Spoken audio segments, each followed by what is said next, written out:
State leaders, at least one of them, is pushing for more federal support to avoid a new toll on the bridge. Georgia Peck has more about that name.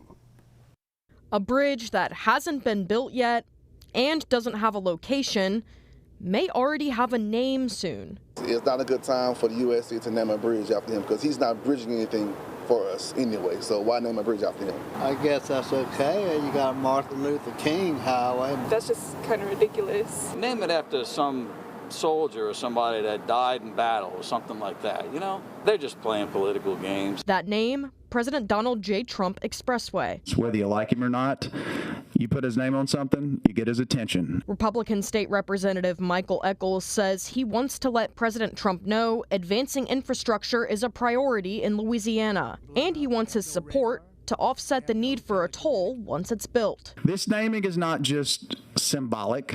It's a logical step in making sure that Louisiana gets the attention it deserves to deliver a project of this scale. Echols says the areas at each of the 3 proposed locations for a new Mississippi River bridge are already seeing an industrial development boom, and says the growth created by the bridge will in turn help fund it. This approach keeps a toll-free crossing, it encourages development, and it spreads cost across the economic expansion that this will generate. Echols says lawmakers are trying to find other financing solutions to avoid a toll. But DOTD Secretary Glenn Leday says they are still working on a plan. We've looked in the past and are continuing through this process to look at the applications of tolls for this particular project. Of course, you know, obviously looking to get that revenue to really develop a funding plan to build the project, but also obviously looking at its impacts, and so that's all part of this process. Leday says around $400 million has already been invested on the bridge,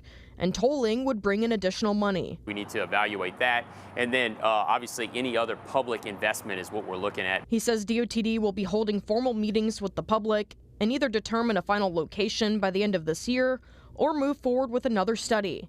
And as for what it'll be called, Echols says the bill is now moving to the House floor for a vote. Georgia Peck, WAFB 9 News. One of those so-called formal meetings is happening right now. It's actually going to wrap up soon. The next one is Thursday evening at the St. Gabriel Community Center from 5 until 7.